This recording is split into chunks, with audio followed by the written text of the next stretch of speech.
Bom dia, irmãos e irmãs, aqui presentes, os que participam em casa, culto online.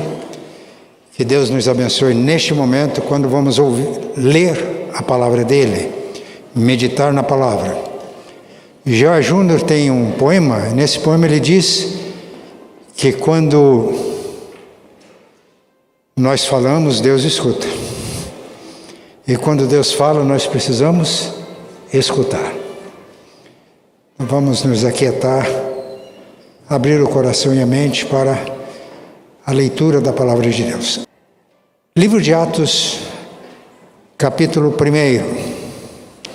Atos, capítulo 1, a partir do versículo 1. A tradução é NVI.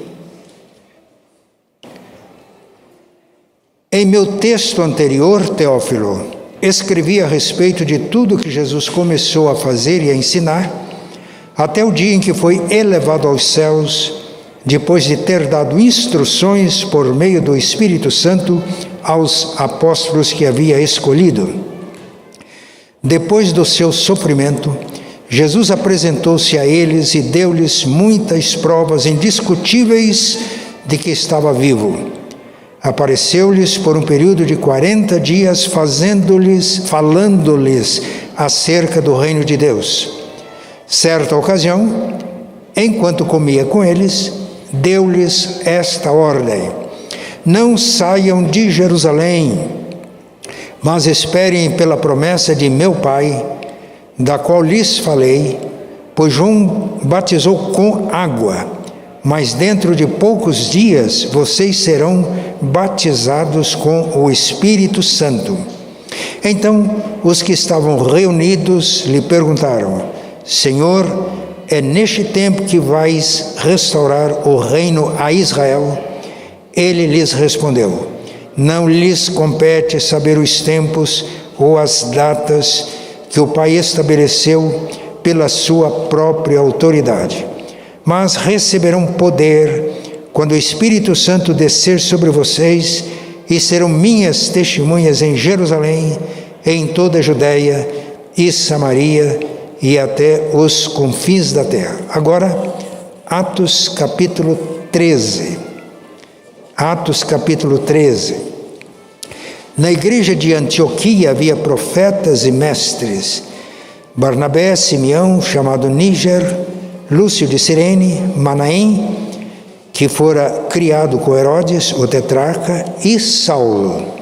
Enquanto adoravam o Senhor e jejuavam, disse o Espírito Santo: separem-me Barnabé e Saulo para a obra a que os tenho chamado.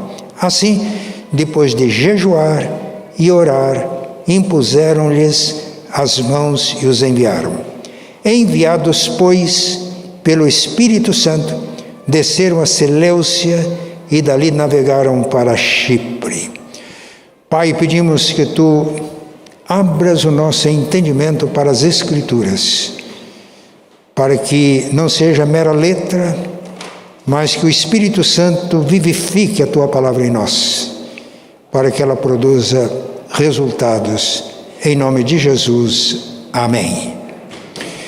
Irmãos, neste ano nós temos um tema: crescimento em Cristo.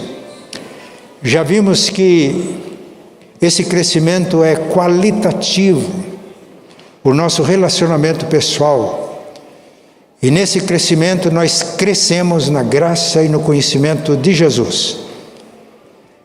E o alvo desse crescimento é a plenitude da estatura de Cristo. A pergunta é essa: quando é que a gente chega a essa estatura da plenitude de Cristo? Os irmãos já percebem que enquanto vivermos aqui na terra, nós estamos crescendo. Quem para de crescer não estaciona, decresce. Então, todos nós somos orientados, instruídos pela palavra, para termos esta disposição de crescimento em Cristo, seguindo a verdade em amor.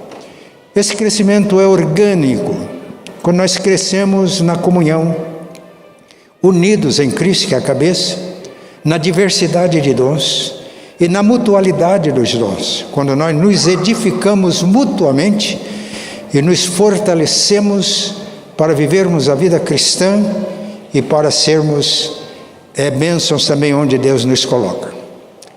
Outro crescimento que já vimos em mensagens anteriores é o crescimento quantitativo. Quando exercemos a influência de sal da terra e luz do mundo, testemunhamos Jesus e levamos pessoas a se tornarem discípulos de Jesus.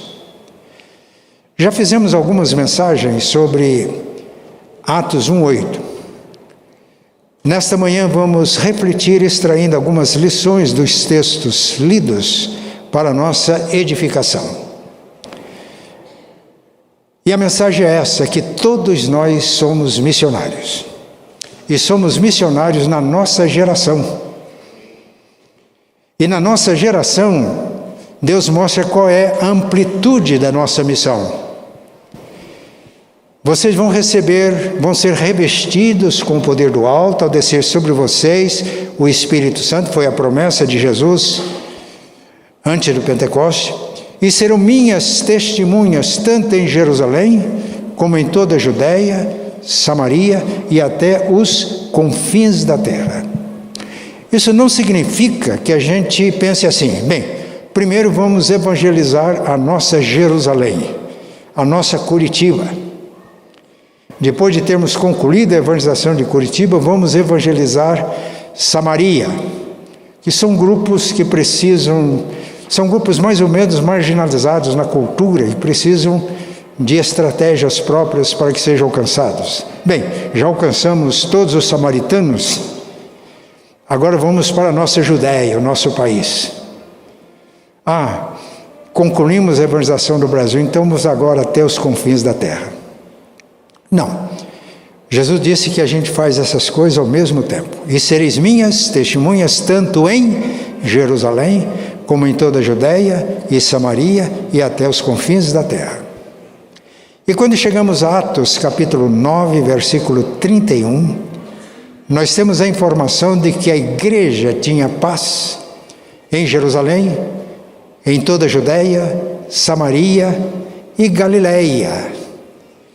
Ao lermos Atos do capítulo 1 até o capítulo 9, nós percebemos que naquela geração, a Jerusalém foi alcançada porque começou de Jerusalém. Os irmãos se lembram, numa mensagem que pregamos, vocês são testemunhas destas coisas e devem testemunhar a todas as nações, começando de Jerusalém.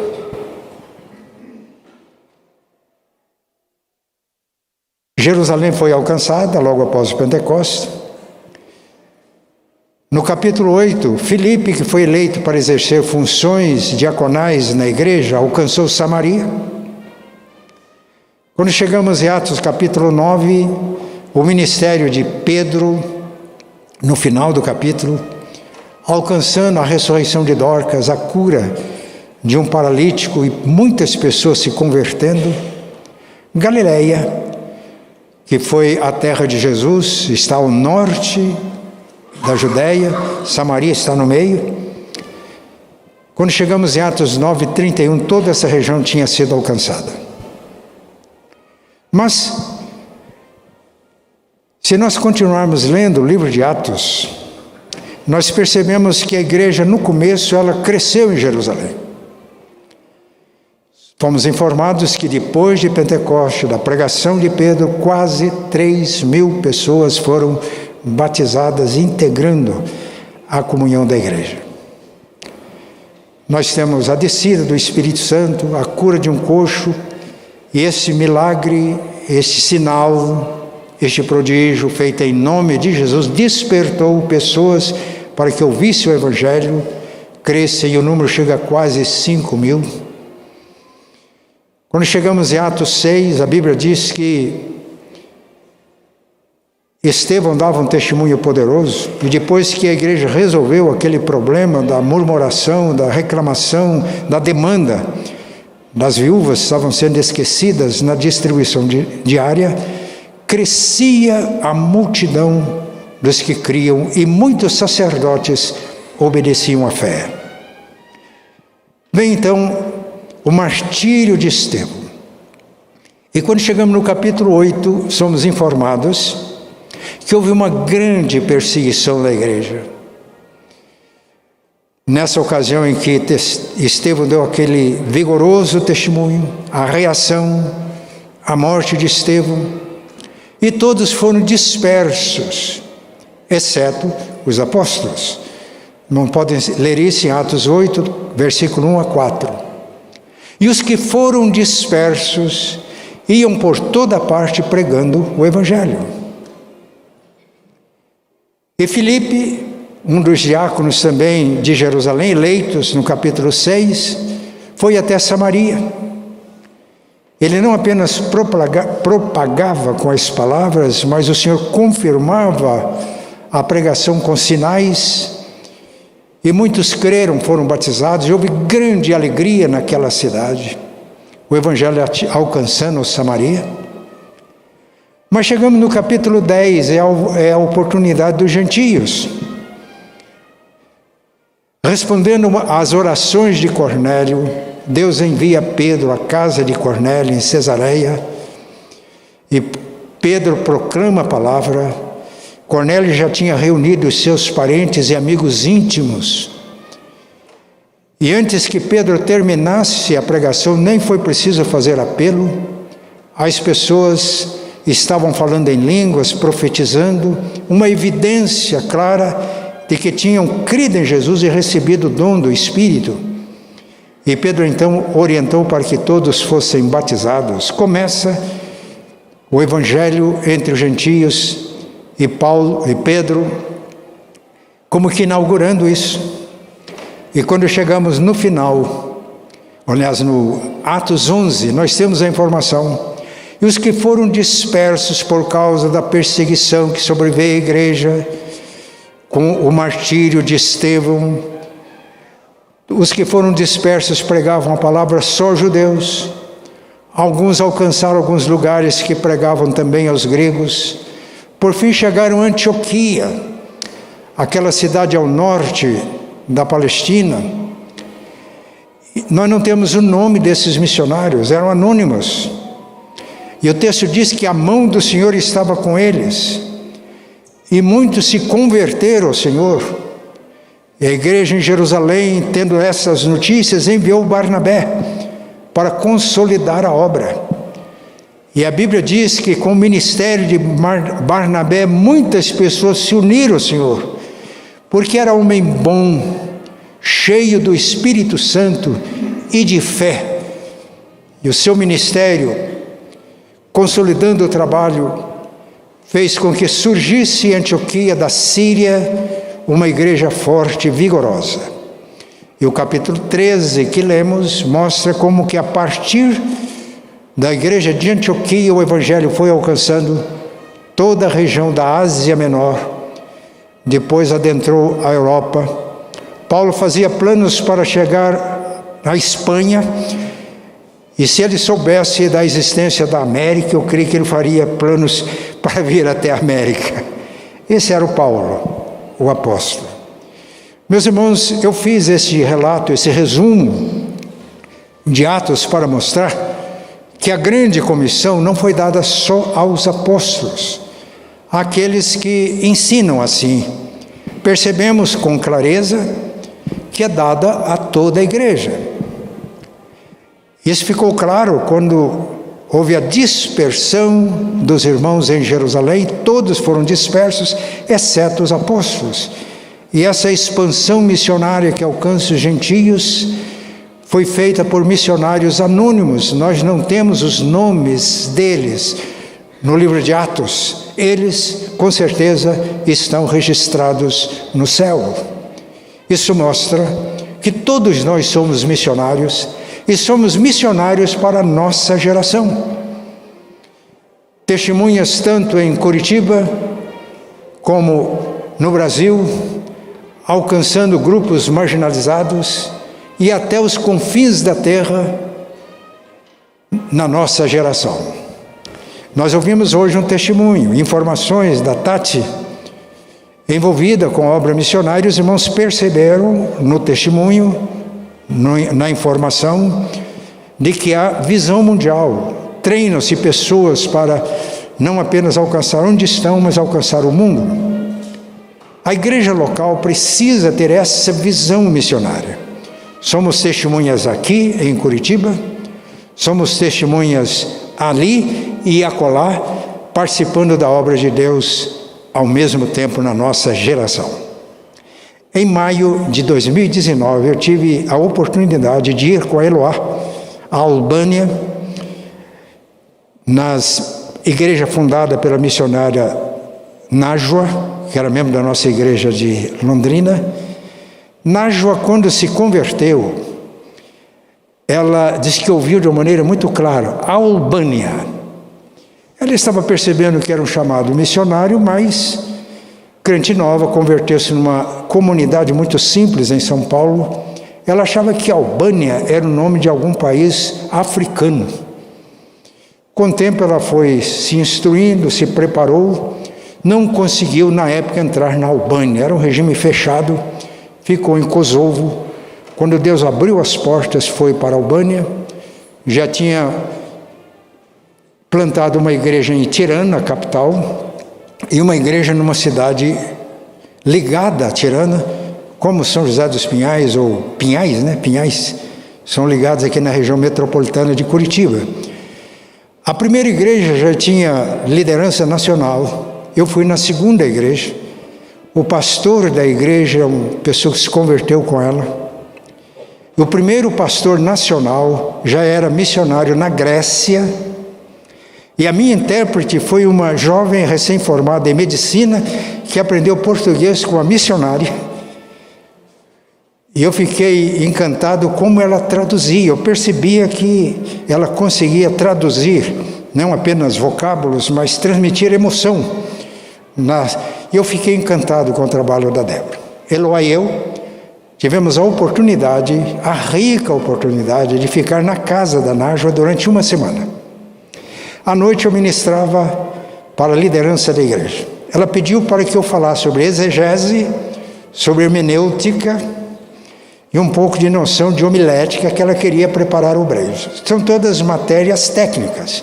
Eu não sou mestre nessas coisas, mas aceitei o desafio. Eu pedi que Deus me desse uma estratégia. Então eu trabalhei essas questões usando textos bíblicos. E num determinado momento, quando eu terminei uma aula, aplicando todas essas coisas no texto bíblico, eu pedi para que um rapaz que tinha terminado o mestrado em Portugal orasse. Ele estava com a voz embargada, estava profundamente tocado. Aí eu olhei para a Elona, né, a minha intérprete.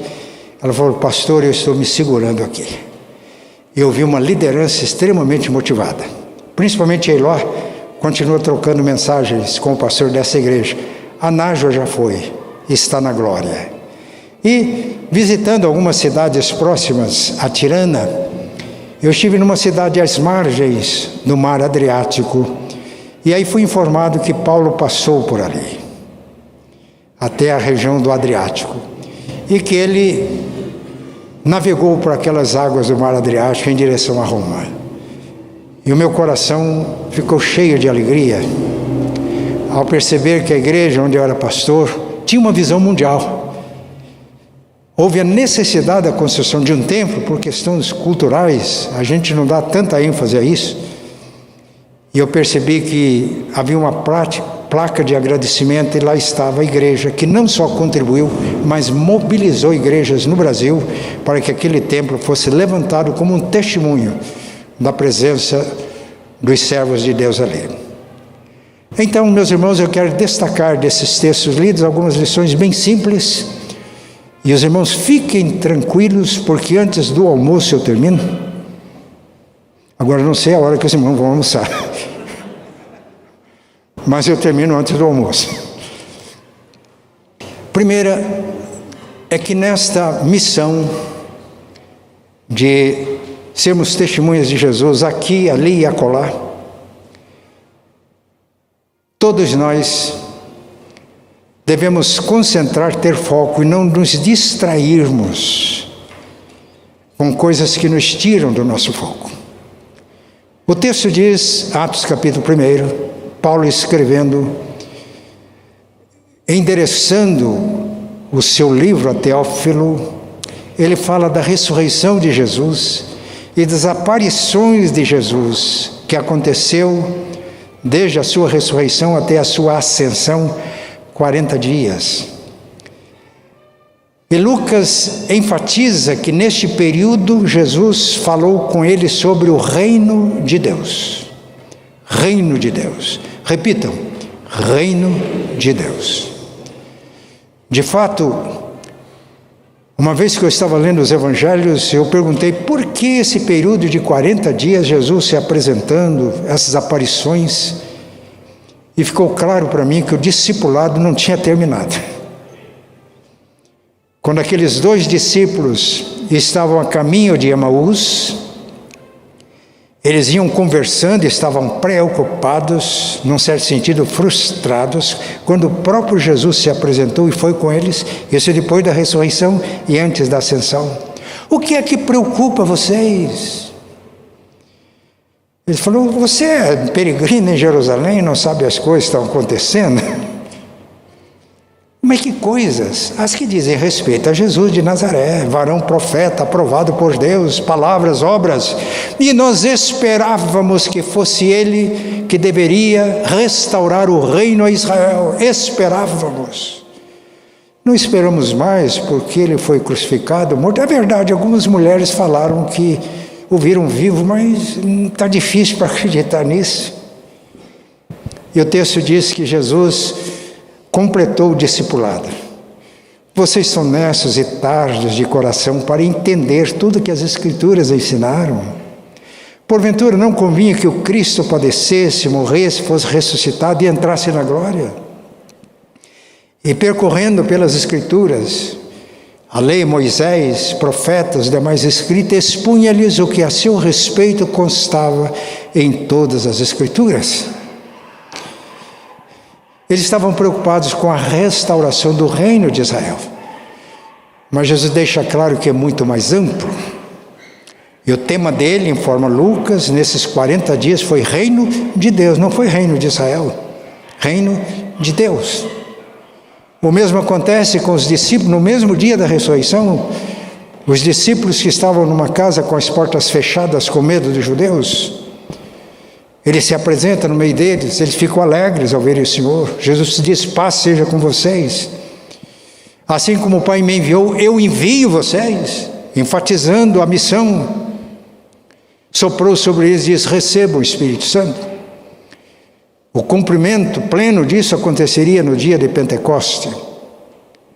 Então, esse texto nos ensina que todos nós precisamos ter foco.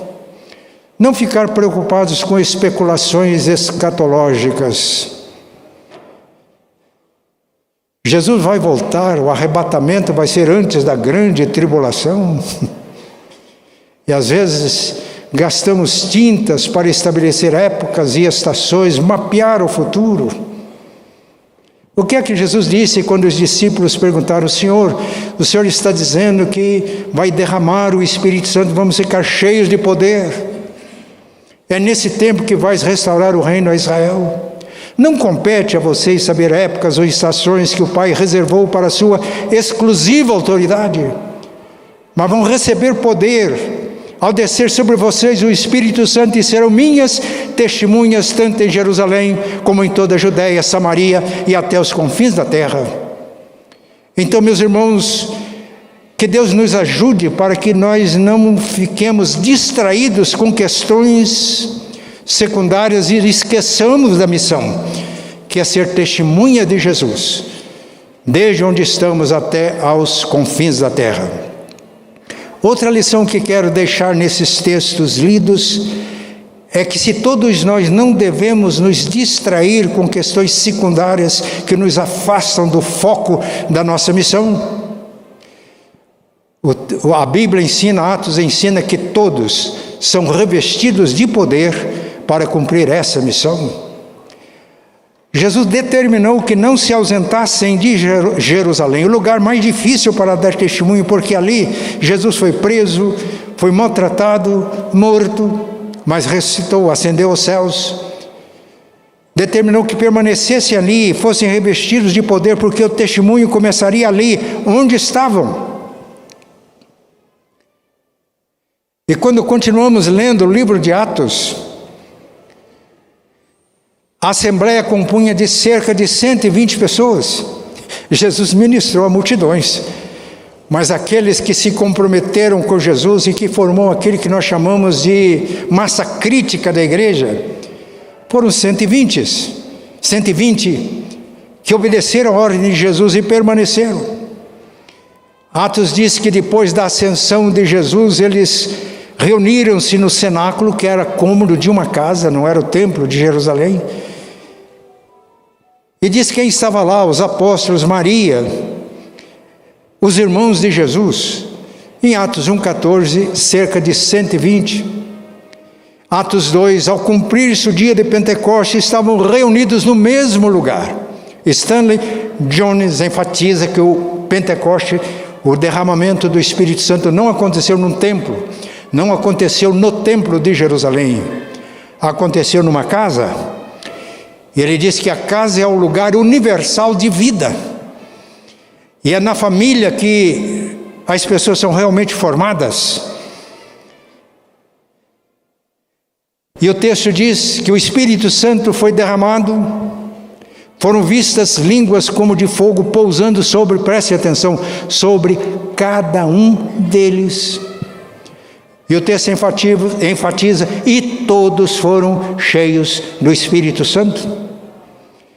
Portanto, não só os apóstolos, todos. E o Espírito Santo, aqui nasce a igreja cristã.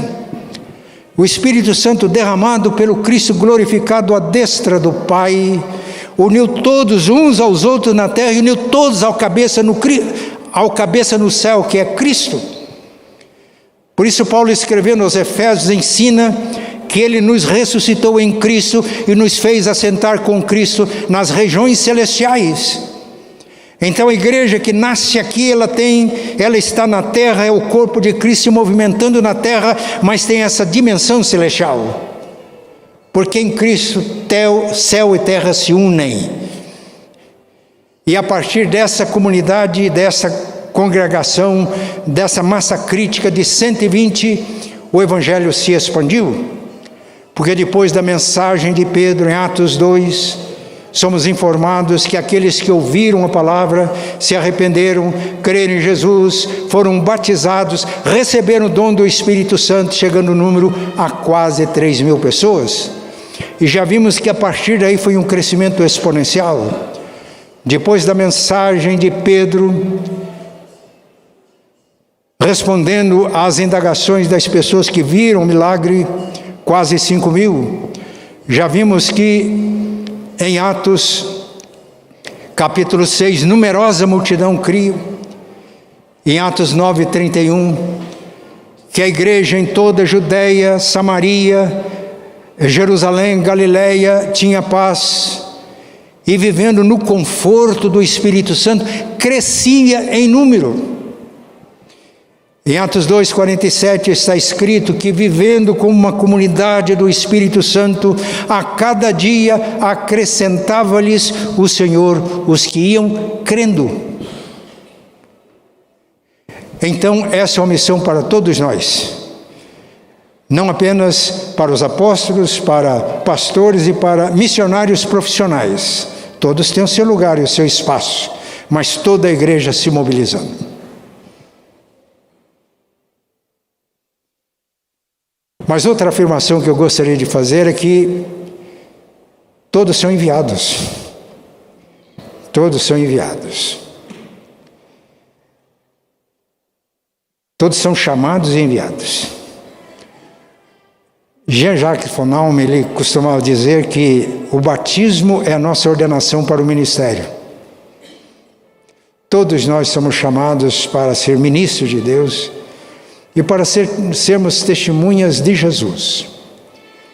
Os irmãos lembram que eu citei Atos 8, que nos informa que houve uma grande perseguição, e por causa da perseguição todos foram dispersos, com exceção dos apóstolos, e todos que foram dispersos iam por toda parte anunciando a palavra.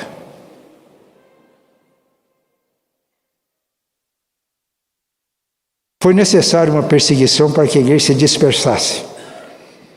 O Pentecoste faz um contraponto a Babel. Em Babel, as pessoas queriam construir uma torre que da terra chegasse aos céus.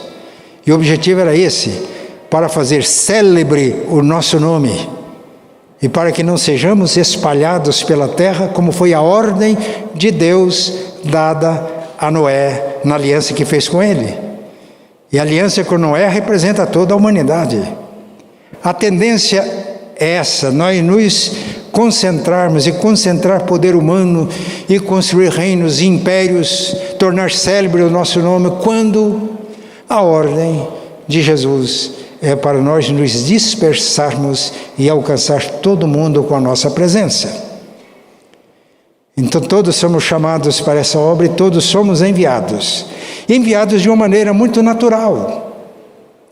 Quando se lê o registro da grande comissão em Mateus 28, ela começa assim no versículo 18, Mateus 28, 18. Jesus diz: é-me dada toda a autoridade no céu e na terra, portanto, indo, façam discípulos.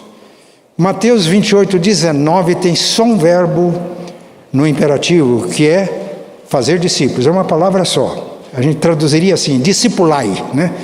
Ou discipulem. Façam discípulos. Para fazer discípulos de Jesus, é necessário estar sob a autoridade dele, é-me dada toda a autoridade no céu e na terra, e sob a autoridade de Jesus, somos revestidos com o poder do Espírito Santo. E a melhor tradução para o verbo, que nas nossas versões estão no imperativo ide, seria indo, ou uma tradução melhor seria enquanto ides, fazei discípulos. Enquanto ides, fazei discípulo. Então o verbo ir, Mateus 28, 19, não está no imperativo. Não é uma ordem, é uma estratégia para fazer discípulo. Porque o ir, meus irmãos, é muito natural. O conselho já tomou a providência de deixar um relógio bem grande na minha frente. Eu estou vendo que quase meio-dia, né? Fiquem tranquilos que eu prometi terminar a mensagem antes do almoço. Bem, quase meio-dia. Hoje nós estamos todos aqui reunidos, prestando culto a Deus. Eu pergunto, e amanhã, onde é que vocês estarão? Podem pensar, onde vocês estarão? Nesse horário. Na parte da manhã. Muitas irmãs estarão em casa, né? Mas elas se movimentam dentro de casa. Aquelas irmãs que vão lá ver o filho e cuidar do filho. Aquelas irmãs que vão lá preocupar, cuidar da netinha, da bisneta, né, presbítera Ana Maria. Elas estão se movimentando, às vezes, para alguma providência na casa. As irmãs que exercem profissões, atividades fora do lar, estão lá nas suas ocupações. Os irmãos. Então, enquanto ides, enquanto estamos indo, vamos fazer discípulos. Este é o sentido que envolve todos nós. Então, é mais uma estratégia do que uma ordem. A ordem é fazer discípulos. Se a gente vai e não faz discípulos, nós não cumprimos o objetivo de Jesus na grande comissão. E fazer discípulos dele. Não meus discípulos. Discípulos de Jesus. Fazer discípulos. Então todos nós estamos indo. Proclamando, testemunhando, e aqui as pessoas se convertem, devem ser integradas na comunhão. Então vem a segunda estratégia, batizando. E aqui não significa apenas uma cerimônia de batismo, mas todo um processo de integração dos recém-convertidos na comunhão do povo de Deus. Por isso que eu falei no crescimento orgânico. Integrados na comunhão do povo de Deus, no corpo vivo de Cristo. Assim como o corpo tem muitos membros, temos muitos dons, diversas funções, servimos uns aos outros, nos edificamos, nos fortalecemos para cumprirmos a missão. Então, meus irmãos, uma igreja acolhedora, uma igreja que não apenas realiza uma cerimônia de batismo, que é importante, significativa, mas que integra os recém-convertidos na comunhão para que eles cresçam organicamente e se fortaleçam para cumprir a sua missão no mundo. E a terceira estratégia é ensinando, isto é, capacitando os que se integram para que também não apenas sejam discípulos, mas também façam discípulos de Jesus, e assim o ciclo discipulado que começou com ele chega até nós, e na nossa geração nós temos essa responsabilidade de dar prosseguimento a isso. Enviando. Eu me esqueci de trazer o manual de culto da nossa igreja, mas se os irmãos observarem o manual, uma das partes do culto, antes da bênção, é o envio. E o nosso manual de culto, eu até separei hoje de manhã para trazer, eu ia ler para os irmãos, mas eu estou suspeitando, levemente, que eu estou ficando velho, e que a minha memória não está ajudando muito, esqueci o livro. Mas lá está dito, depois do culto, que nós louvamos, servimos a Deus. Há uma parte da liturgia, através de cânticos, de textos bíblicos, de oração, que é o envio do povo. De fato, ao terminar esse culto, nós estamos sendo enviadas como missionários, para ser missionários onde nós estivermos. Em todas as nossas atividades, no que nós fazemos. Essa história de que religião é religião, negócio é negócio.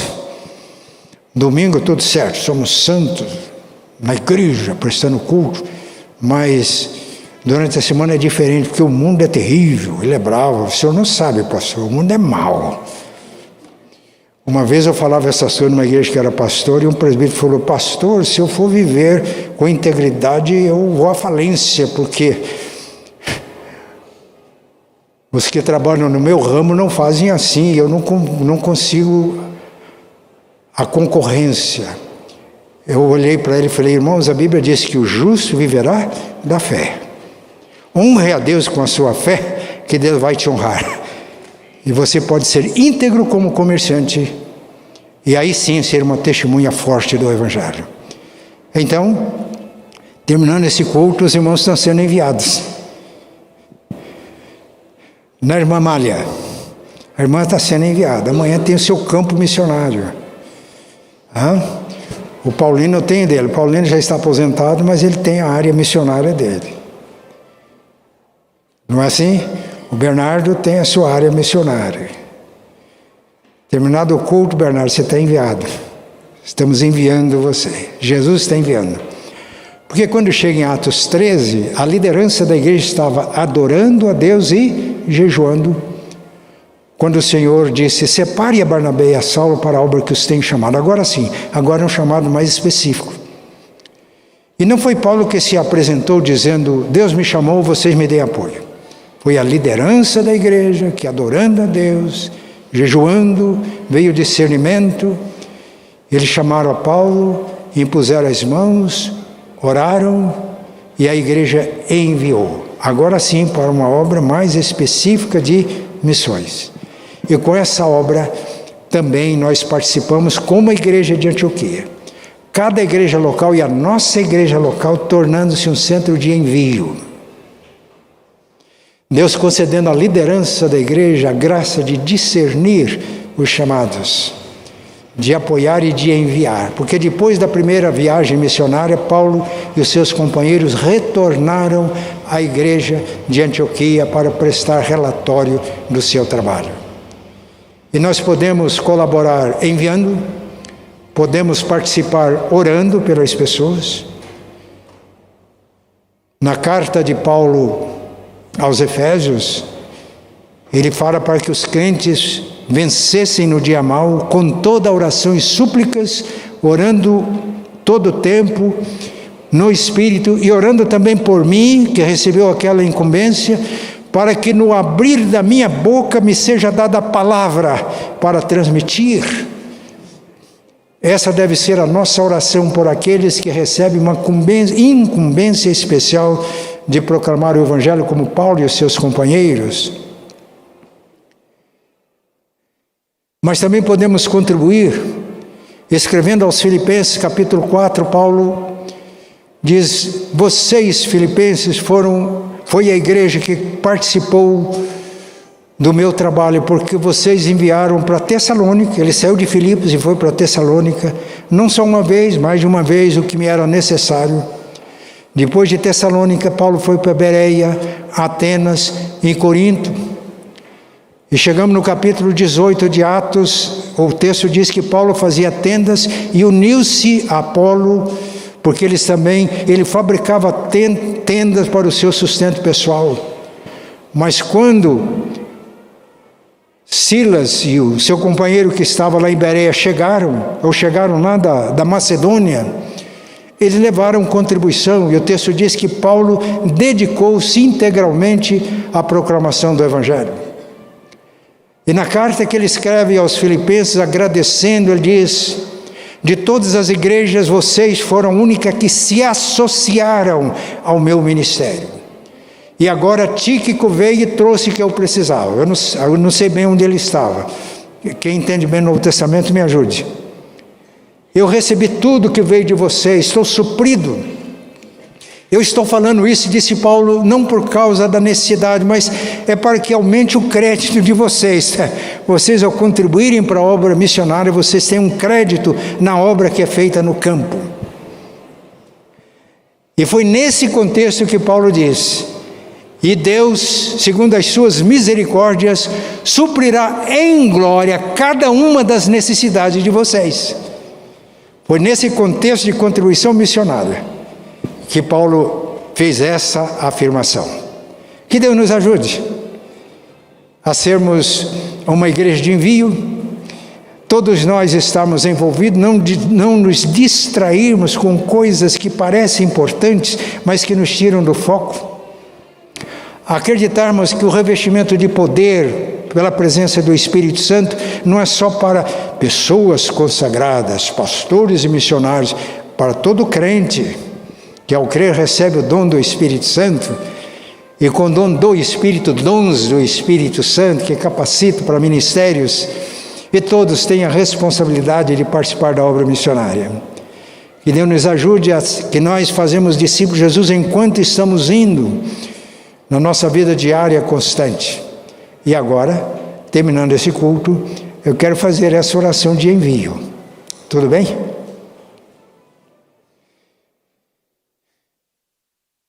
Isso ficou muito claro na minha mente enquanto eu preparava a mensagem. Essa semana foi meio corrido para mim. Eu não tive tempo de preparar melhor a liturgia. E o pastor Cleuber, que nos ajudou nisso, ontem teve o dia todo ocupado. Mas eu vou fazer a oração. Tem hinos muito próprios para esse momento, né? Por exemplo: eis os milhões que em trevas estão medonhas, jazem perdidos sem o Salvador. Ó, quem irá às novas proclamando que Deus em Cristo salva o pecador? Eis a voz divina clama, quem irá trabalhar? Ricos campos vos convido, hoje entremos para ceifar. Temos muitas músicas, textos, mas vamos agora fazer uma oração. E quem entendeu e entende que a missão é com a gente, com todos nós, e a nossa missão é sermos testemunhas de Jesus, com a amplitude que está em Atos 1:8, Jerusalém, Judeia, Samaria, até os confins da terra, Curitiba, Paraná, Brasil, grupos marginalizados e até os confins da terra. Naquela época que Lucas escreveu, eu achei que aqui era confim da terra, né? Mas Deus sabe para nós o que é confim da terra. A nossa disposição, colocando nas mãos de Deus, para que Ele continue realizando a sua obra por nosso intermédio. A missão é de Deus. A comissão foi feita por Jesus. Ele nos comissionou, nos delegou competência para isso. A nossa parte é submissão, para que Deus possa atuar por nosso intermédio. Era a compreensão de Paulo: eu me glorio nas coisas de Deus, e não ousarei dizer nada a não ser sobre aquilo que Cristo fez por meu intermédio, por palavras, obras, sinais, prodígios, e pelo poder do Espírito Santo, para levar os gentios a obediência de Cristo. Que seja essa nossa disposição, nos colocar nas mãos de Deus para que Ele possa fazer por nosso intermédio, como vimos no testemunho de Paulo. Vamos ficar de pé?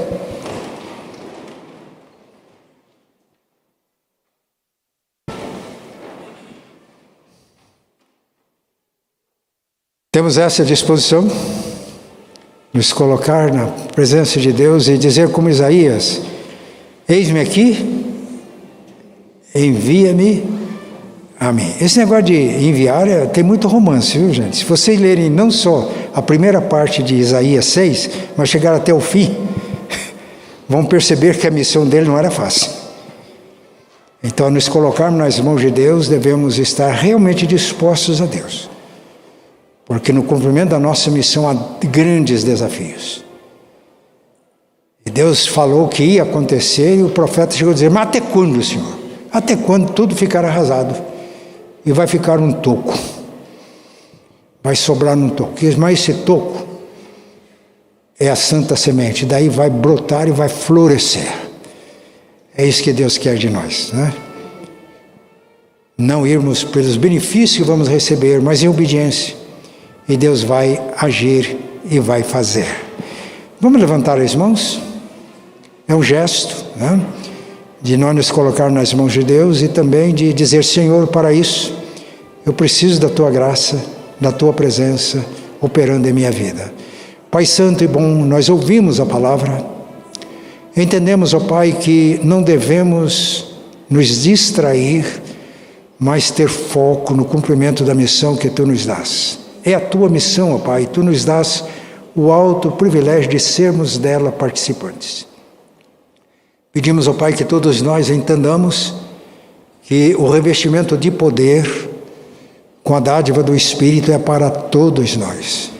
E precisamos disso, Pai, para sermos testemunhas de Jesus onde o Senhor nos tem colocado.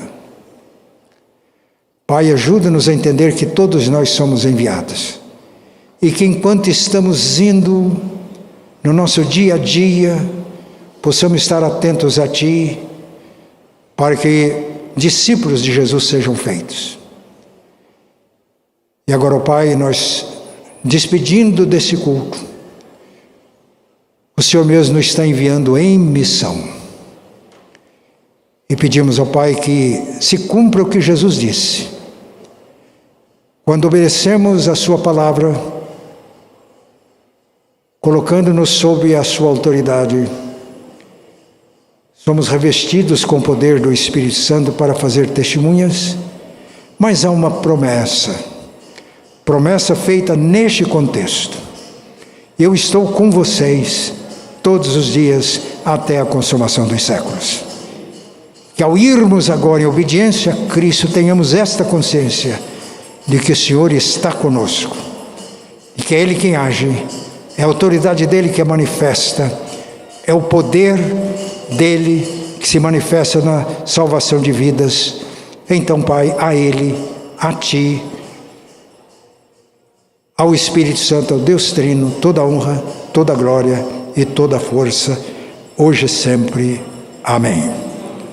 E a graça de nosso Senhor e Salvador Jesus, o amor de Deus, nosso eterno Pai, a comunhão e a consolação do Espírito Santo estejam com todos, hoje e sempre. Amém.